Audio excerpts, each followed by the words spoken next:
what we had discussed in the previous class, that what were the causes of the disintegration of USSR. So in this particular topic, we'll try to discuss on the 4 different issues which are related to chapter number 2. So as per the CBSE syllabus, this year in 2020 and 21, 3 chapters of this particular book are deleted. They will not ask in the CBSE examinations. So anyhow, we will discuss about that in another class. So what were the consequences of disintegration or the collapse of USSR? We all know that USSR was a confederation of the 15 independent countries, and it was collapsed in 1991. So the first one, the end of Cold War confrontations after the collapse of USSR, because the arms race was stopped, the alliance system becomes weakened, and the ideological war which was there between the capitalism and the communism was withheld after the disintegration of USSR, because there was no power, or we can say superpower, in the world after 1991 who could oppose USA. So that's why after the 1991 period is called the US hegemony period. So anyhow, the second point, the changes in power relations between the different countries, because after the disintegration of USSR, there were some possibilities of the unipolar world or multipolar world. We all know that multipolar refers to the US hegemony time period, and the multipolar world refers to a world where different countries are there. So the next thing we can see after the disintegration of the USSR is the capitalist economy and importance of World Bank and IMF is increased. So after the end of the USSR, now the communist ideological economies are very few in the world, and even if they are the communist economies, they are following the capitalist economic principles, like China. We will discuss about the capitalist ideology of China in chapter number 4.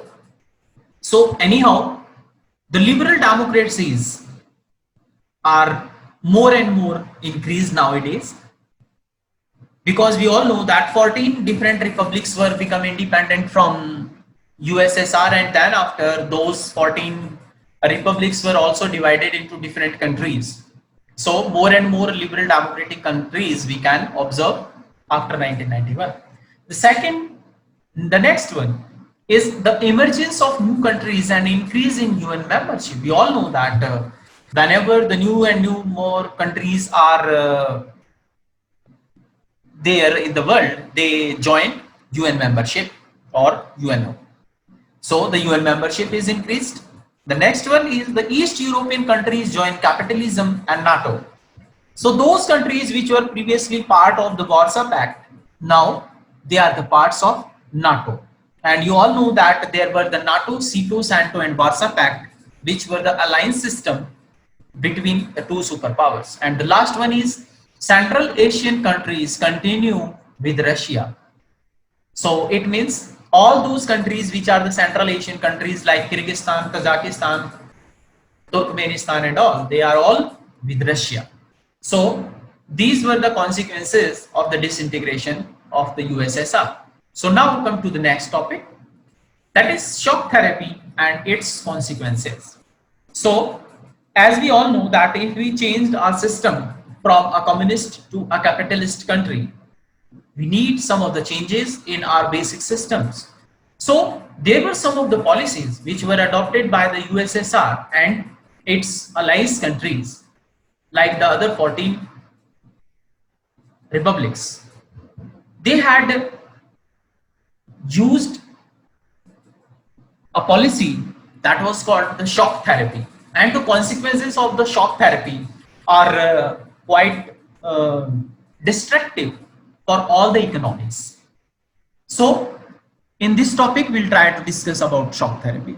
So what was shock therapy? The shock therapy was the process of painful transition from an authoritarian socialist system to a democratic capitalist system. That means it was a transition.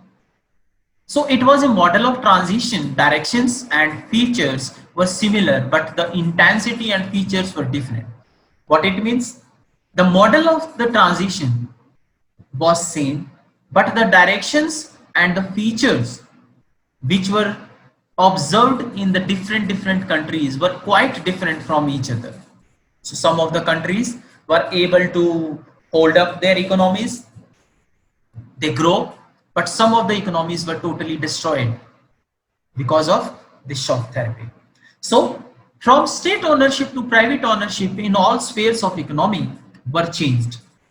That means now the private ownership become more popular than the state ownership in all the countries or the previous USSR countries. Then the liberalization of trade, foreign investment and currency convertibility is observed in almost all of the countries.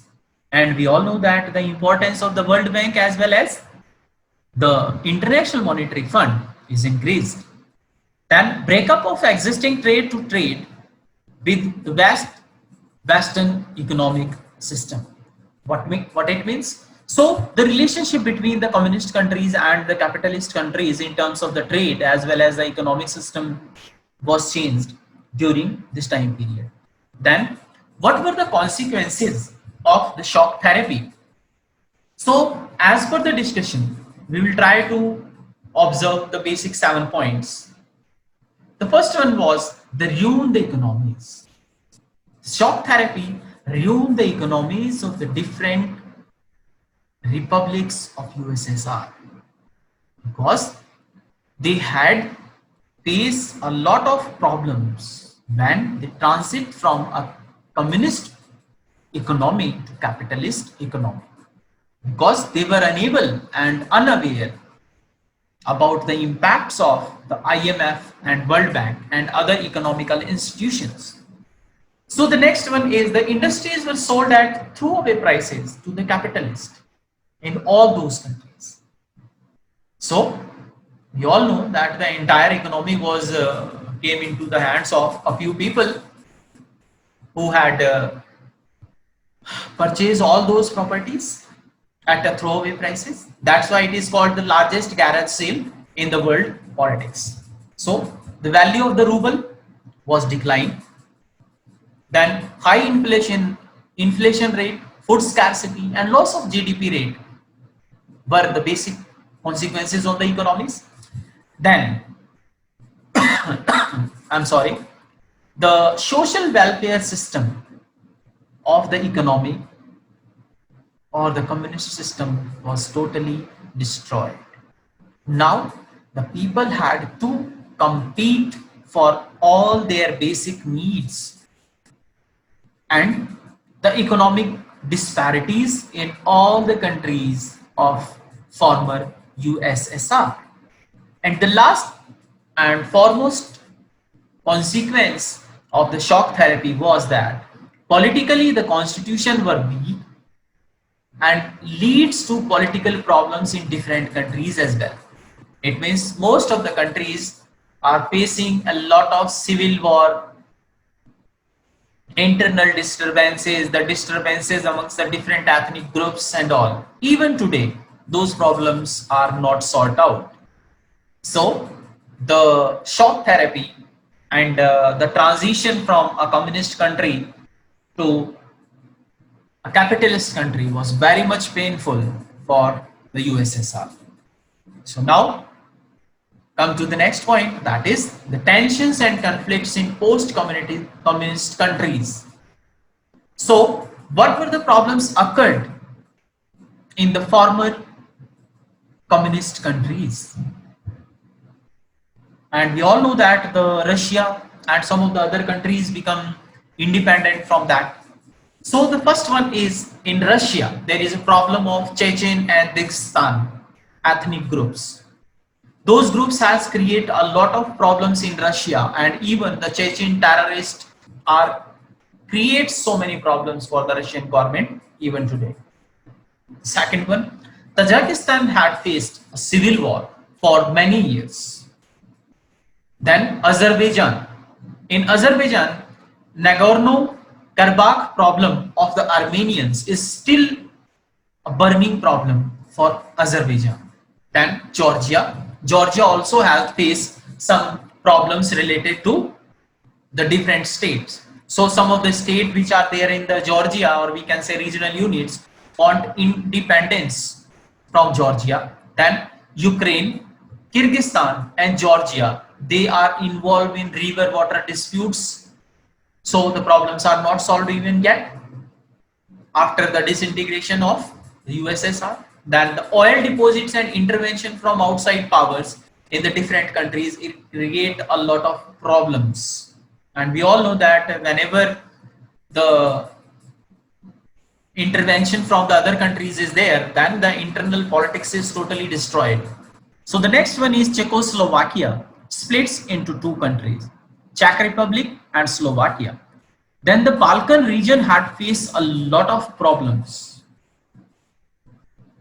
We will discuss about the Central Asian countries and their problems in the later chapters, because here we will try to discuss only the general topics which are there in the NCERT book itself.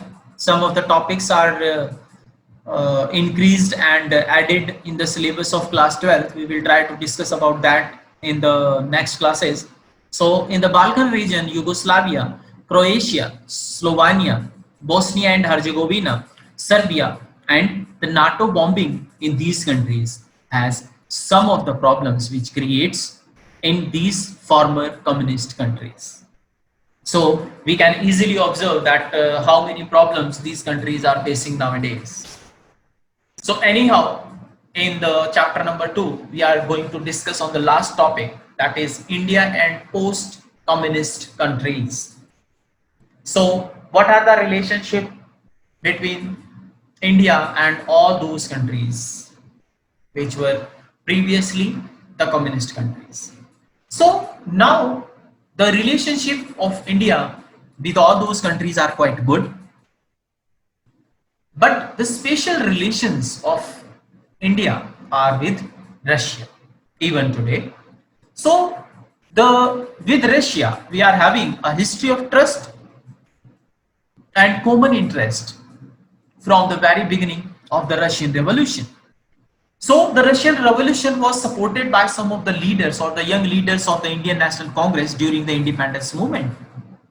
And some of the communist parties or the socialist parties were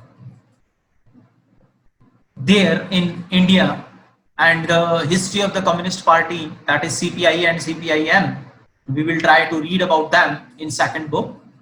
So we were having a great relationship with Russia. The second one is the vision of multipolar world of both the countries. Like in Russia also believes in the multipolar world, and India also believes in the multipolar world itself. So there is a coexistence of several powers that is believed by both Russia and India.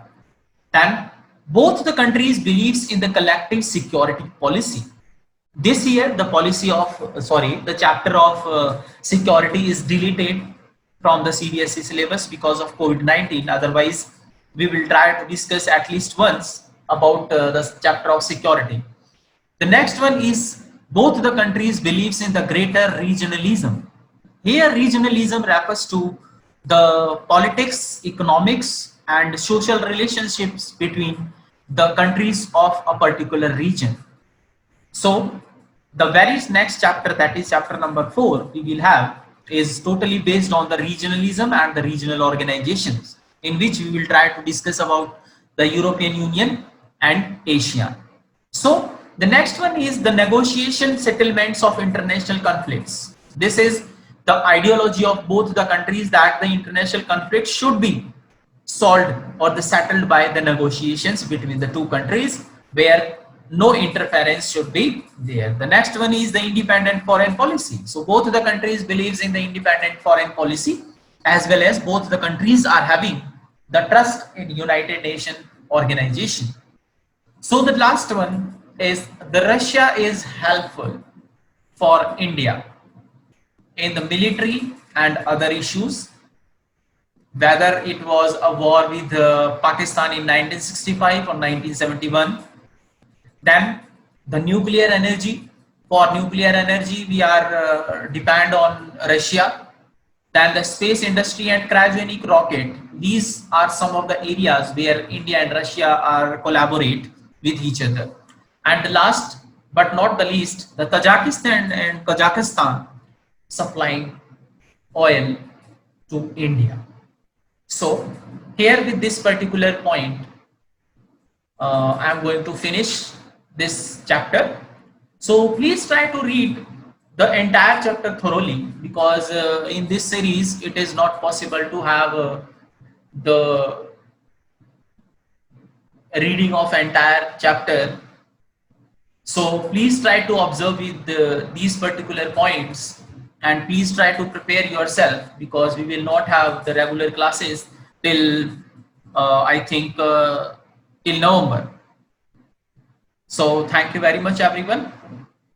Have a nice day, and in the next class we will try to discuss on the last topic. Thank you very much. Have a nice day. Stay home, stay safe.